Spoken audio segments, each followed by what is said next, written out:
Working with Oya was both fulfilling and uplifting. I mean, she is such an inspiration. I wanted to switch careers for the longest time, and I had a hard time really seeing my goal and believing that I could achieve my goal. And I wanted to do it for a couple of years. And coaching with Oya, we worked with goal setting, but also with mindfulness, visualizations, just a lot of different techniques. And I was able to actually reach my goal of running my own theater. And I really haven't been happier because she allowed me to really unlock that creativity and believe that I can do it.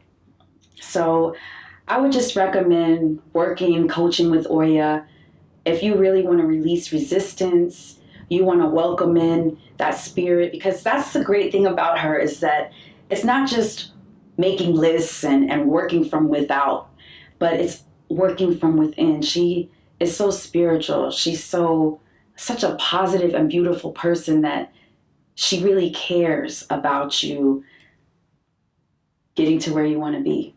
So if you're ready for the new you, then I would definitely recommend the Spirit of Oya.